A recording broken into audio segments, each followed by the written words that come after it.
Kia ora everybody and welcome back to the Careering Podcast. I am your co-host Kelsie and this week I am here with Melissa, but she's actually just going to keep her mouth shut for a wee while because I actually have a very special guest joining us this week. And the reason that we've got a special guest is that we're actually not in Christchurch, we're not in Aotearoa this week, we are at Aotearoa, so we're back in my hood. And normally we would do our what are you thinking about this week, how things going. But we're not because my mum's here. Hi, Mama. Hey, Kels. This is my mum, Christine. And so we thought we would get her on the podcast because we're back at home and we're at our family batch in Aotearoa with Melissa because, you know, the two of us can't go anywhere without hanging out with each other. So we thought we would get her on and have a chat to her about her career.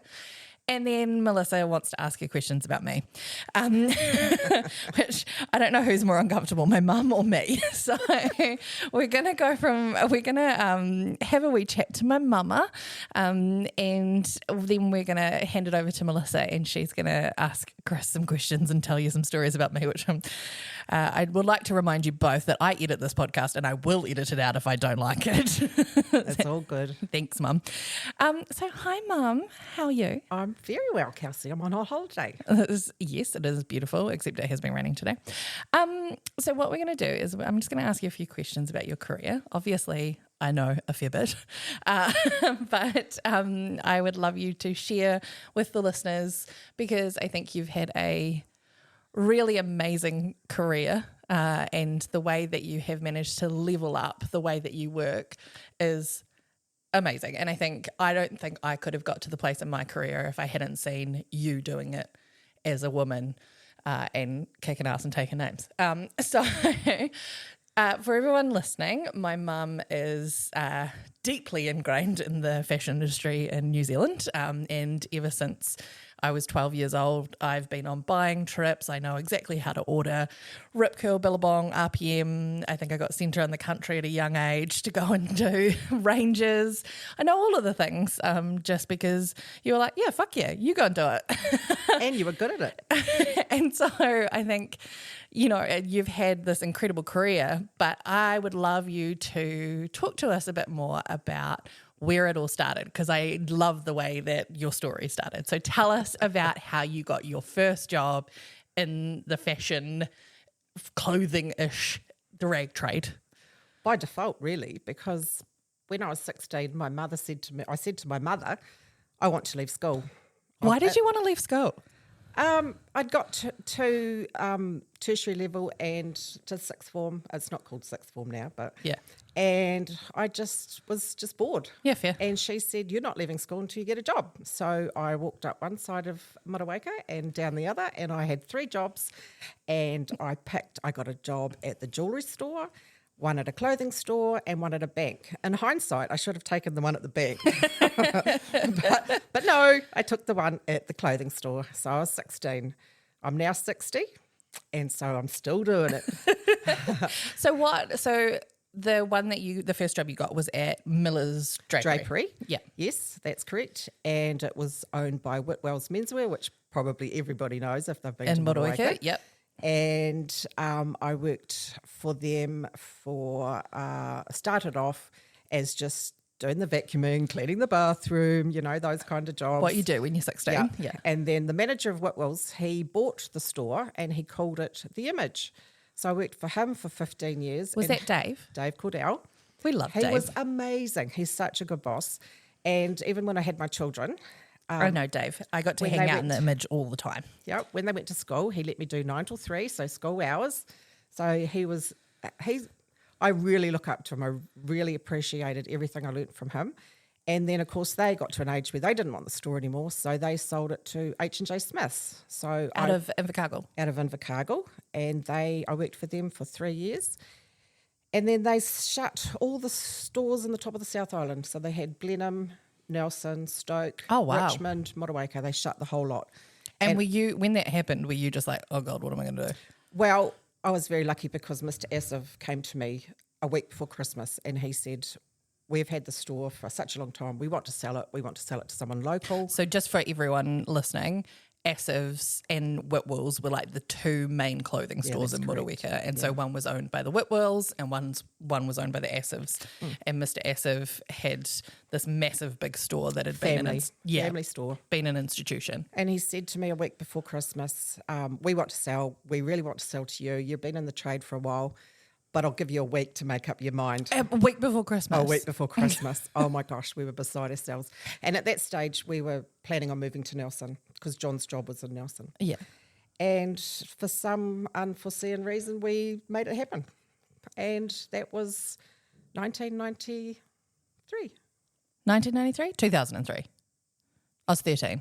Oh, yeah? 2003. You were born in... I was born in 1990. Oh, yeah. It was 2003. 2003. Yeah. Yep. Amazing. And so in March the 3rd, it'll be 21 years. So you've had your own clothing store for 21 years. Yeah. Man, you must have seen some change in fashion. Oh, amazing. Mostly in technology. In terms of? Social media, buying trips. Yeah. Everything we can do from home. We don't have to go and see a range now. Like I would spend a week in Auckland doing ranges for the coming season, which is 6 months ahead. Don't have to do that now. I mean, where they can send you a catalogue in the mail with fabric samples and it's all online and it's so much easier. Yeah. And we used to handwrite every order. Oh my God. Not anymore. If I have to handwrite it, I don't do an order. It's not happening. Amazing. Yeah. And so in terms of, so for context for everybody, so Mum's clothing store, she does half the store is women's wear. So it's sort of mid-range Australian, New Zealand brands. So sort of quality, like sitting around 100 to 200 sort of pieces. Yep. And then she also does little bit of menswear and then a whole lot of surfwear and bikinis. And basically, if you've been through Motueka or been to the Able Tasman or Kaiteri or Nelson during the summer, you will have heard the name Astrolabe Fashions with their range of bikinis. And because Mum has probably the best range of swimwear in the top of the South. Not that either of us wear those bikinis, but you're Catch me in a bikini. And I think that's what I find really fascinating and what I think from a marketing perspective, because I've been in that world where I have to take myself out of what I think and put it into what other people are thinking. And I think I got a lot of that knowledge from you because you're not buying for yourself, you're buying for the market that you have and you have to understand it deeply. And especially the local market too, because we're so seasonal. We do probably 70% of our trade in the 3 months over Christmas. Winter is tough. Yeah. And so Motueka's become quite an aged town. A lot of people have moved here because they want to retire here because the weather's fabulous. God's waiting room. Yeah. And they don't want to spend money on clothing. They want to spend money on their holidays and their grandchildren and just going to the beach. And so for winter, we have to keep it very tight, very precise. Summertime, we can get away with anything. And we do. And we love it. And it's so buzzy and the town's buzzing and everyone's happy. And then we get through to April and then we can just feel the town just goes to sleep for 6 months. And So is that, 21 years is a long time. Oh, absolutely. You obviously enjoy it. Yes, I wouldn't be there if I didn't. Yeah. So what do you enjoy about it that's now? Like from where it's changed to in the last 20 years, what do you still enjoy about it? Oh, the people.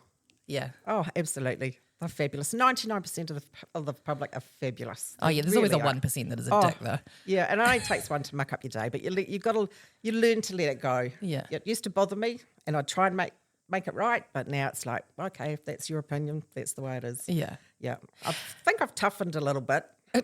I can guarantee you have. I can confirm.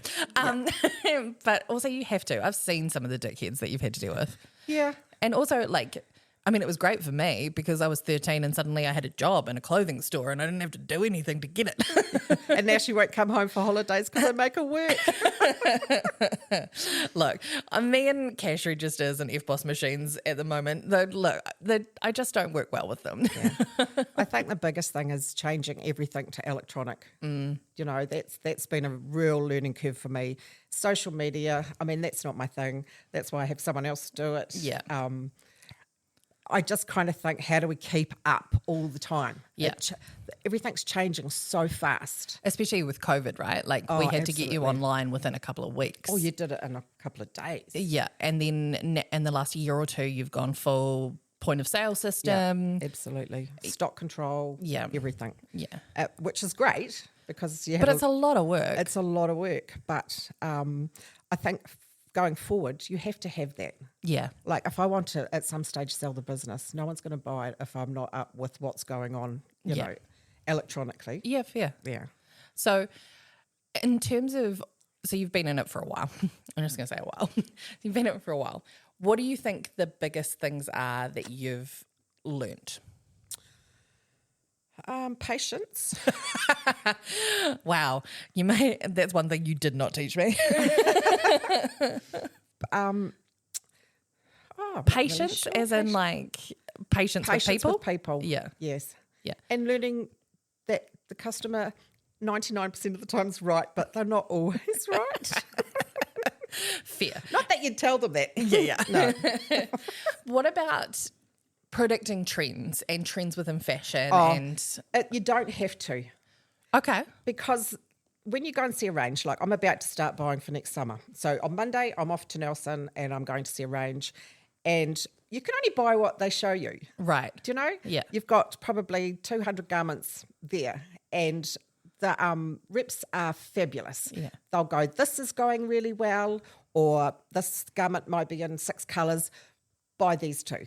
Yeah. And so they are a really good guide. And they're not going to put you wrong, because if they put you wrong and you don't sell it, you're not going to buy off them again. Yeah. So, and you have to be snappy. You have to go, yes, no, yes, no. Yeah. You can't dither and dally. You'd be there for hours. So I've seen you in action.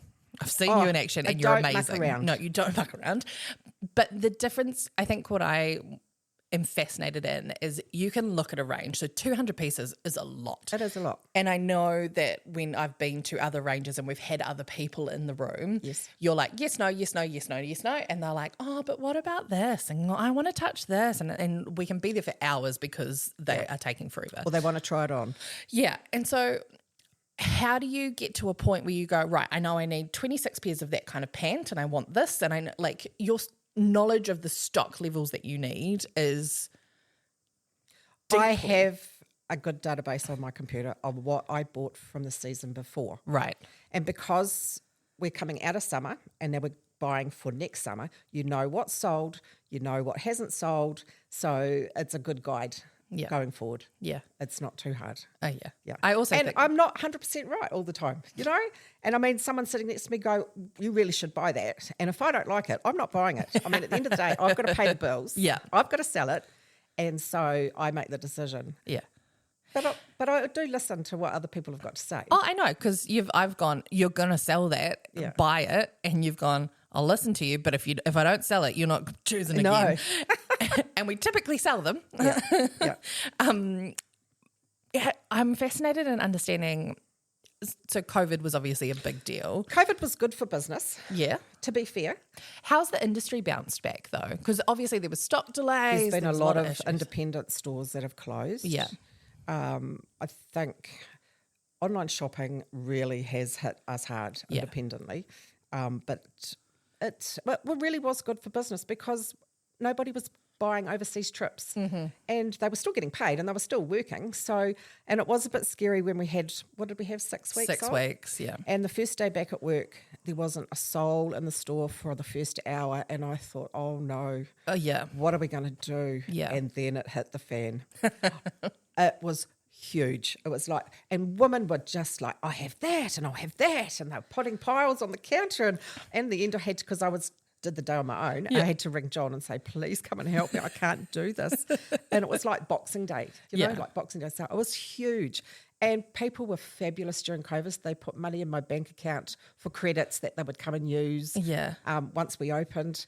And thank goodness that you put our online store on, because that got through us to pay the power bill and the phone bill and all those incidentals that you still have to pay, and your rent. I still had to pay rent. So that helped a lot. Yeah. That was amazing. But I think that's a testament to the fact that you've not only got a clothing store, but especially in a small town, you've You've built a community place. Like I know many women that just come in for a natter. Yeah, they do. and that's fine. Yeah, and I think that's the difference. I think in terms of how you market your business, it is so word of mouth because you've created this community aspect as well as a clothing store in that space. And I think that's deeply you as a person. And my girls. They're awesome. Yeah. They're so good. And we love Christchurch ladies. Us, The Christchurch ladies. we get private messages from Christchurch ladies all the time, or phone calls, just to have a chat. And it's great. We love it. Amazing. They come up here to the Aotearoa for a holiday, and the first thing to do is come in, Amazing. catch up. So we're sitting in early 2024 now. What is coming up in terms of what's coming into store for winter 2024? What are we expecting? Like though it's about to hit right now. Yes. A lot of cord. A lot of cord. Cord is huge for this winter. Yeah.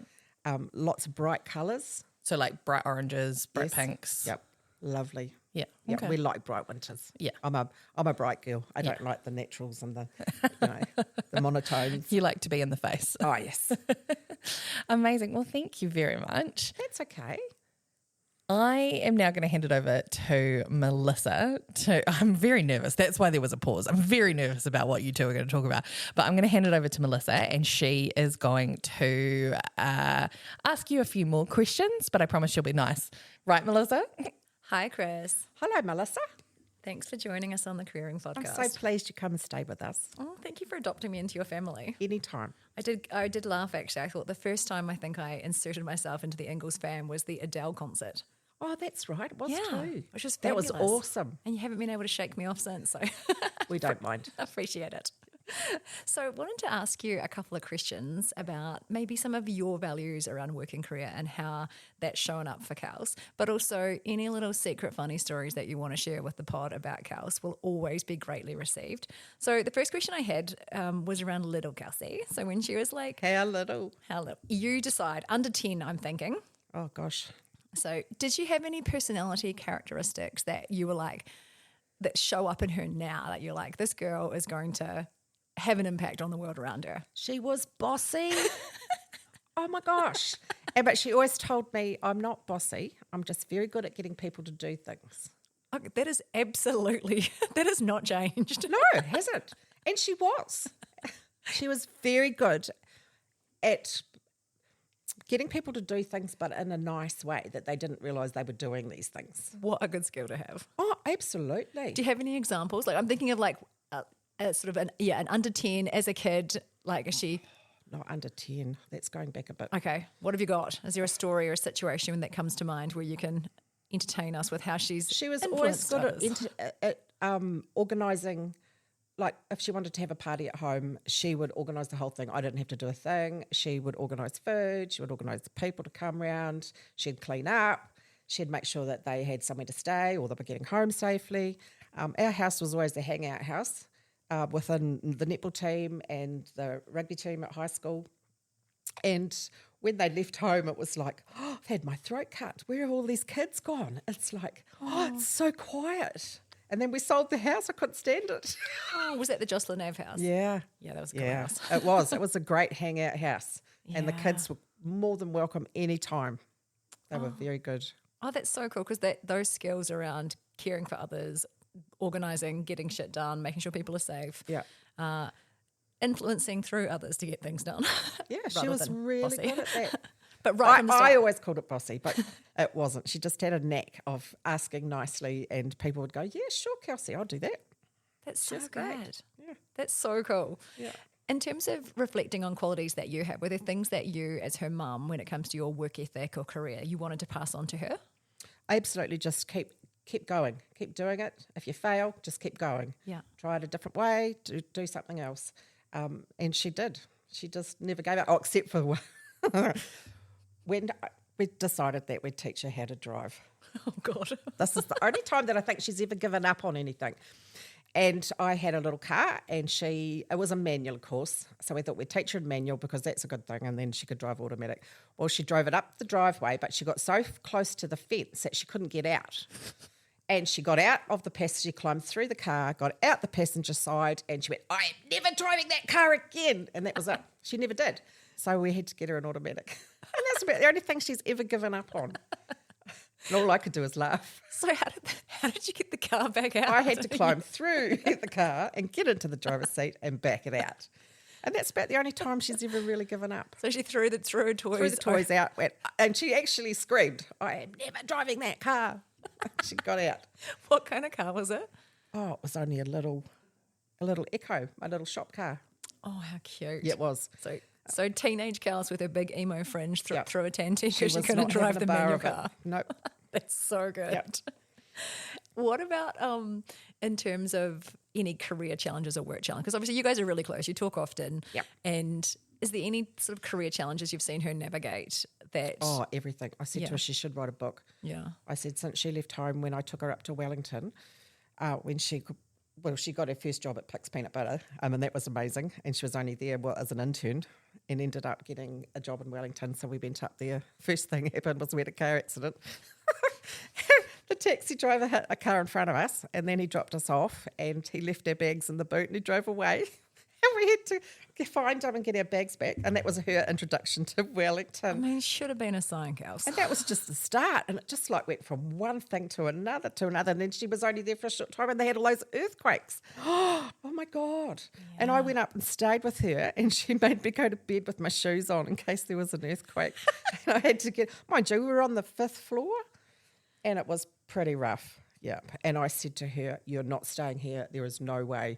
So I used to go and do ranges in Wellington, and there was one of the, which one? Victoria Street Lodge. And so I rang the guy, and I knew them, and I said, listen, we need a room on the ground floor for the night. My daughter has had no sleep for like 3 days, and she's beside herself. And he said, we're fully booked, but we've got a room that we're painting. And he said, if you're quite happy with the smell of the paint, you're quite welcome to use it. I said, yep, we'll be there in 5 minutes. She hit the bed, she went to sleep, she never woke up till the next day. I'll never forget it.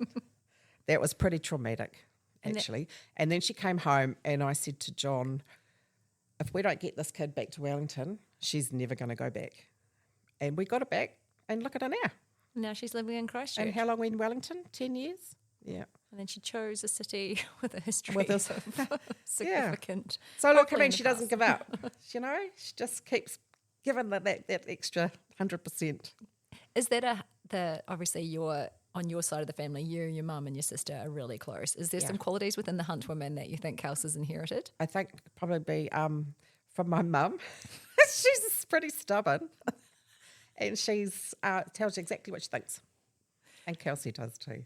What's your mum's first name? Alison. Alison. So Alison Hunt has passed on the skill of being forthright and direct to her granddaughter. She's Scottish. Oh, I love it. Yeah.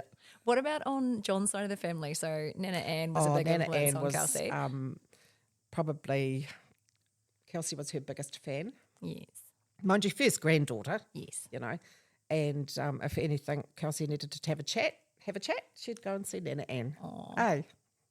So what qualities do you think that Nana Ann had? Well, she raised 4 boys and a husband. She raised a husband. She was the most placid lady that you've ever come across. She was awesome. She was such a neat lady. So what characteristics do you think Kelsie's inherited from her that have helped her be successful today? Well, I don't know, really, to be fair. Well, she's not raising men, I can tell you that. She's like, no, thank you. She's got a lot of men friends that she's quite happy to help out. Yes. I think maybe... The empathy? Yep. Yeah, I think you're right. I know how many times I've rung her when she was living in Wellington. She's a good listener. Yeah, very good listener. Nana Ann was very placid, and I think she put up a lot with having a house full of men. Yeah. But she would do anything for you. Yeah. Do you know? Absolutely anything. Nothing was a problem. Yeah, and she adored Kelsie. Oh, so Kelsie's definitely got that from her. Kelsie's the person that, should be drowning and hand you the life jacket. Yeah, she would. She'd be like, she you have it. And that's what Anne was like. Oh, that's so she cute. was such a cool lady. Oh, this is going to make Kelsie bawl her eyes out. Kelsie's bawling her eyes out. I know. Oh. Well, this is gorgeous. I think it's really nice to have these conversations about powerful women in our lives. Do you know what the most proudest moment I was of Kelsie? Oh, yes, tell us this. Was when she was head girl at Motueka High School. Oh, my God. And Kelsie's she got head up. girl. We went to Dawn Parade and she had to speak. And she got up there, and John and I am standing in the audience, and there's hundreds of people there. And she just stood up and she made the speech, and I'm looking at this kid and I'm thinking, who the hell does she belong to? She certainly didn't get that from me. And she was so confident and just stood up there and just let it all out. And I was like, I was in tears. I was amazed, absolutely amazed. And I thought, this kid's going to do great things. And what's amazing is her ability to public speak now is exceptional. I know. Like speaking last year on the F word at Nerd Night and, other platforms, she is very good at articulating tough things, light things, making them easy to understand and digest for people. So it's amazing to know that as a kid you were seeing that. Yeah. There's no subject that's taboo. Yeah. If you want to have a chat about anything, she's quite, and so articulate at what she's talking about. She knows exactly what she doesn't suffer fools. No. Does she get that from you, Mama Ingalls, perhaps? I think I don't now. Did you ever? Probably not. I just don't have the tolerance. Life's too short. Yeah, let's actually move on. Yeah. Yeah. Oh, yeah. So that was, and I'll always remember that, her standing up there and I'm looking at her thinking, oh my God, where did that come from? That's that was cool. amazing. That's such a gorgeous story. Well, thank you for sharing that with us and thank you for coming on the Careering Podcast. You're welcome. Such fun. So, thank you so much. So, thank you to everyone for listening. Please share this with your friends. You can find us on Spotify, Apple, Google, or anywhere you get podcasts. Please subscribe and rate us. Rate us 5 stars if you can, because we'd really appreciate that. If you have some cool mamas in your life that you think would be awesome for us to talk to, we're super open to talking to savvy women. So please hook us up. And as always, get out there and be your baddest self.